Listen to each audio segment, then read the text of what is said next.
What's up? I'm Justin and welcome to another video.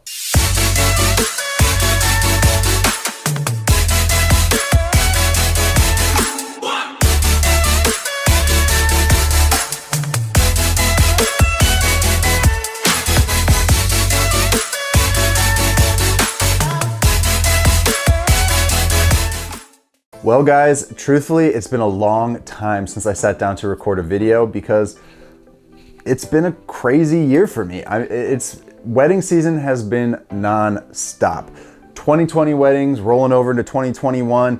It has just been a full-packed year. I've had 40 weddings this year and I'm a one-man show and it just takes a lot of time to get all that out there, and I always put my clients first. But right now, I have a little bit of downtime, so I thought I'd hop on and do another video for my wedding photographer guide. When you go into a wedding, it's really hard to know what your settings are gonna have to be, especially if you're new to wedding photography. As you get better, you're gonna get a better grasp on how to kind of estimate and guess where your settings should be. But since I've had so much experience with this, I thought I'd just share kind of my starting points and where I start out with my settings when I'm photographing a wedding. Let me set the stage for you real quick. So when I'm photographing a wedding, I bring two camera bodies with me. I bring my Sony a7 III and my Sony a7R III. Now my a7 III is my go-to main body because I think the R3, while it takes very nice images, the file sizes are just a bit too large when you're taking thousands of photos at a wedding. So I stick to my a7 III as my main and my a7R III as my second or my backup camera. Now as far as lenses go, I bring a 24-70 f2.8 and a 70-200 f2.8, as well as my 35mm f1.4 and my 135mm f1.8. Throughout the course of the day, I kind of swap out all my lenses. I keep all of them with me at all times in case I need something for a certain scenario, but this is kind of where I start out going into every single wedding. So let's pick this up at the start of the day. Usually I'm arriving to wherever the bride is getting ready. And when I'm arriving to getting ready photos, typically I see people getting ready most often in a hotel room, in a house, or in a bridal suite at a venue. Those are typically the three places I see most often. And a lot of times it's gonna be tight quarters wherever you are because there's gonna be multiple people there, including bridesmaids and parents and the bride herself, as well as the rooms aren't always super big. So when I go into this, I'm bringing my 24-70 on my a7 III and my 35mm f1.8 on my a7R III. That way I have a prime lens on my one body and I have a variable zoom lens on my other body. Now when it comes to settings for the getting ready photos, on my a7 III and the 24-70, I'm starting at f2.8, and on my a7R III with the 35mm, I'm starting at f1.4. Because these rooms are typically a little bit darker and you don't always know what the lighting scenario is going to be, I always like to shoot as wide open as possible when it comes to the getting ready photos. Now, there's always going to be variations to that, and sometimes 2.8 or 1.4 is not going to cut it, but that's usually my starting point. Because we're inside and a lot of times there's mixed lighting scenarios during indoor photos, if they have a window and if you're using a flash and if there's overhead lighting, I try to keep my shutter speed around 1/60th to 1/200th of a second, unless I want to get some more ambient light in the room. I'm always shooting with a flash and bouncing it off the ceiling, and I try to keep my ISO between 400 and 800.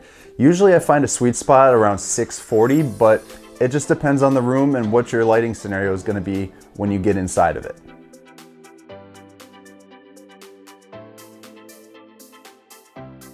Usually following the getting ready photos, and again, every wedding's a little different, but typically I'm going out and photographing individual portraits with either the bride or the groom with their members of the wedding party as well as their immediate family members. When I'm setting up for those portraits, I'm usually starting with my a7 III and a 70-200mm lens, and then I put my 24-70 on my a7R III. Now the reason that I switched to my 70-200 is because of the compression you get when shooting at a longer focal length. It helps to blur out the background a little bit more, and it also helps to keep everybody looking natural at a longer focal length. The wider the focal length you're using, the more distortion you're gonna see in portraits because you're gonna be closer and it's gonna distort their faces and their bodies. When it comes to the bigger group photos, if we have any during this time, I keep my 24-70 just in case so that I can get a little bit wider if I need to.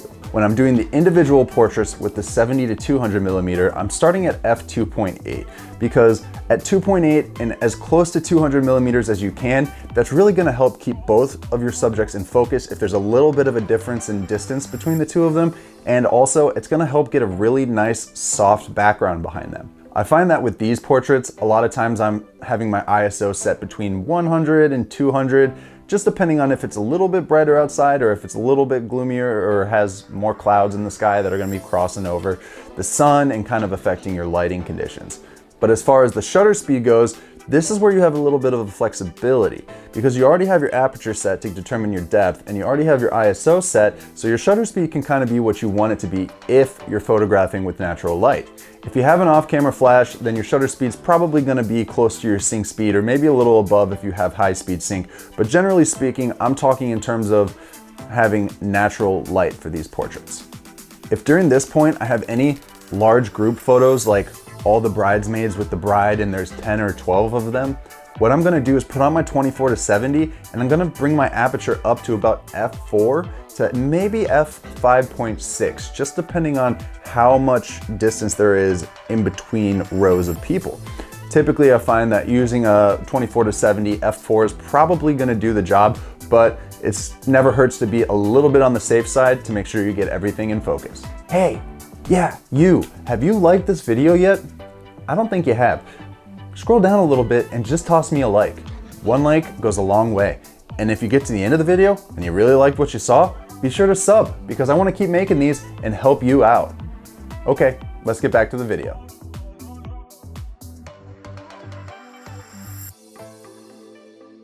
Now, a lot of couples like to have their weddings in churches. And personally, as a photographer, I'm not a big fan of church weddings because usually there's a lot more rules as to what you can and can't do, and they don't allow flash, and they typically don't have the best lighting inside of churches, so it's always a little challenging to get the best shot.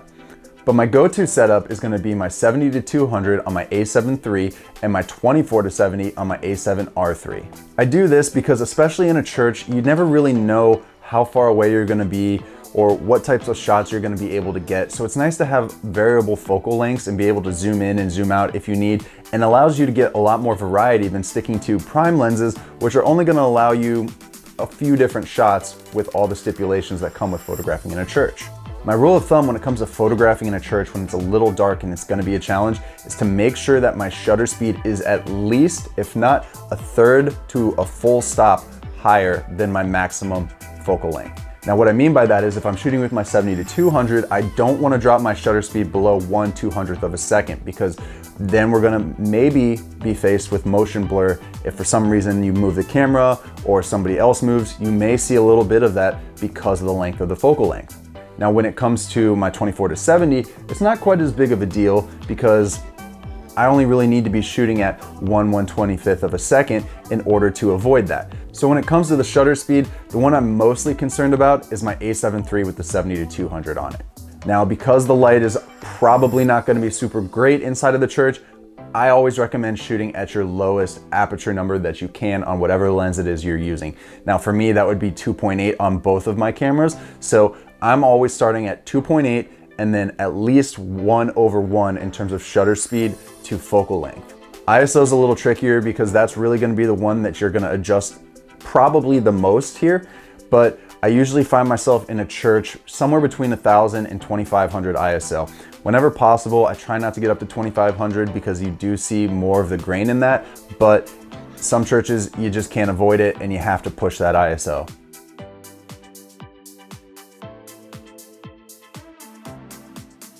Now, if we're talking about an outdoor ceremony, it's an entirely different game. I'm still using my 24-70 and my 70-200 because I like the variety that I can get with those lenses, but my ISO is where I'm starting at here.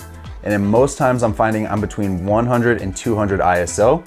and I'm starting with 2.8 as my aperture starting point. Again, we're at a point where we're in the natural light and we can kind of use our shutter speed as a way to offset our other two settings. So you can always pump that up a little bit if you need to, or you can back it off. But as a rule of thumb, I still wouldn't go below 1/1 in terms of your shutter speed to your focal length ratio.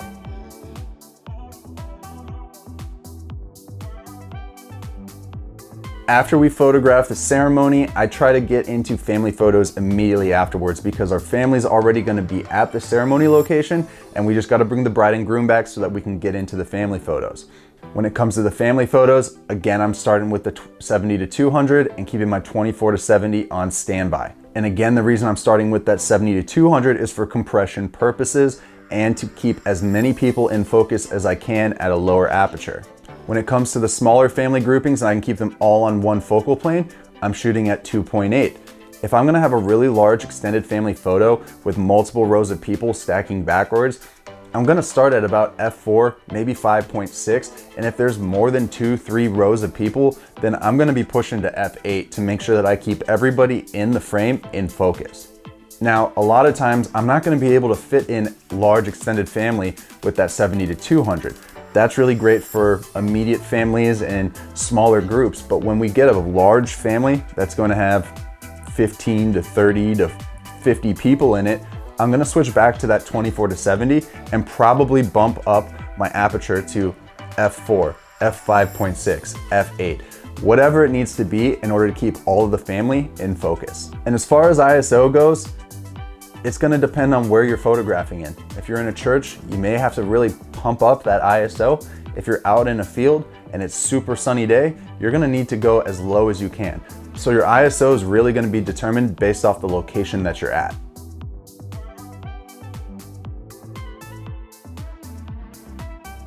Now we're rolling into the bridal party photos. Now, when it comes to the bridal party photos, you can really do whatever you want with it and have as much fun with it as you want. I've seen people shoot them with prime lenses at 1.4. I've seen people shoot them on, at f8 with strobes. So it's really up to you how you want them to look and what your approach is gonna be. But typically I find myself starting with my 24-70 on my a7 III and my 35mm on my a7 R3. Now I'll go to my 35mm if I'm going to be doing a long group shot where everybody is on one focal plane.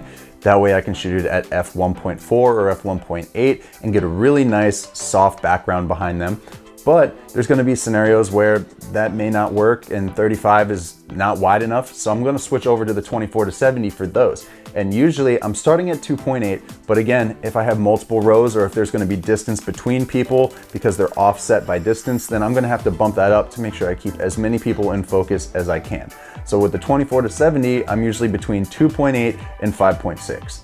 And when it comes to the ISO for bridal party photos, I'm trying to keep that as low as I can because I don't want to see grain in my images if I don't have to. Some people like it, I personally just don't, so I'm always trying to bump my ISO down as low as I can.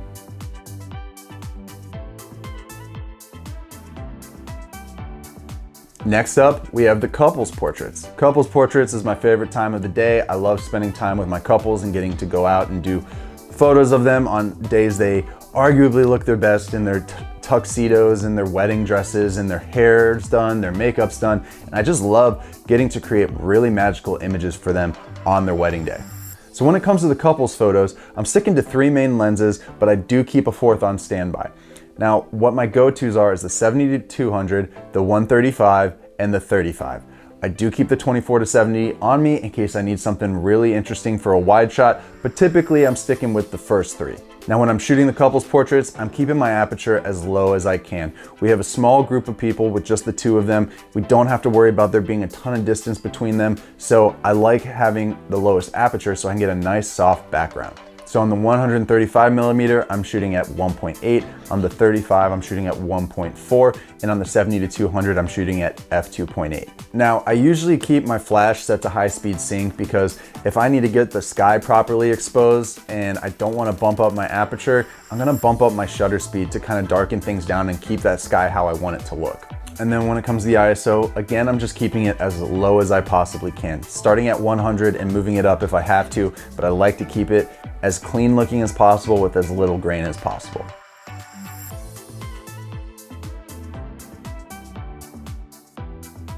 And finally, we're rolling around to the reception. Now, personally in a reception, I shoot with off-camera flash in 2 corners of the room because I like to just make sure that everything looks nice and sharp, and it gives me a nice kicker light, gives me a nice main light, and I have control over what everything's gonna look like in that scenario. I know a lot of people, especially if you're starting out, may not have multiple flashes that you can do this with, so you might be just working with an on camera. And if you don't have one, I definitely encourage you to invest in one. It's only going to help your reception photos look better. But I'm going back to my old faithfuls, the 24-70 and the 70-200. And that's because, again, variety. When it comes to shooting in a reception, you don't really know what you're going to be facing. It could be a very tight area on the dance floor. You could be across the hall and have to photograph somebody doing a toast or doing a prayer, and you may not just be in the right spot to get a moment that's happening. Having a zoom lens allows you a little bit more flexibility without having to run around and try to get the shot that you want. But because we're shooting with 24-70 and the 70-200, I'm keeping my aperture as low as possible. And the reason I do that is because a lot of times people in the background are gonna be a little distracting to whatever's happening in the frame.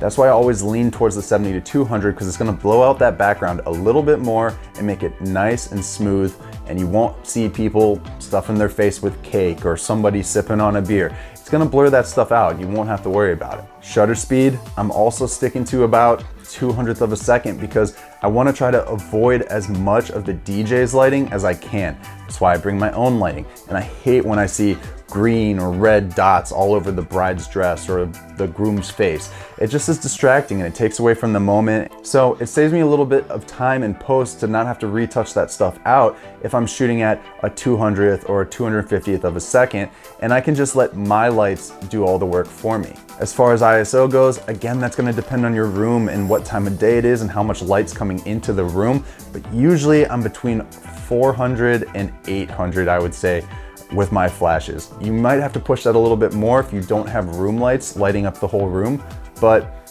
400 to 800, not too bad in the grand scheme of things. Well guys, that about sums it up for most of the events that you're gonna see happen during a wedding. There are always gonna be one-offs and more specific scenarios that don't happen at every single wedding, and maybe these will help you kind of figure those out too based off where you're gonna be photographing those at. But I hope you found value in this. I hope you enjoyed this video. And if you have any recommendations or questions about what it takes to be a professional wedding photographer, please drop them in the comment section below. I would love to take your comments and turn them into a video so that I can help you out. And one last thing before I go, if you found this video helpful, please be sure to like and sub, because I want to keep making these videos to help you guys out, and I hope that you keep finding value in them. So please be sure to like and sub to help the channel grow and help another photographer out. Thanks so much for watching, and I'll see you in the next video.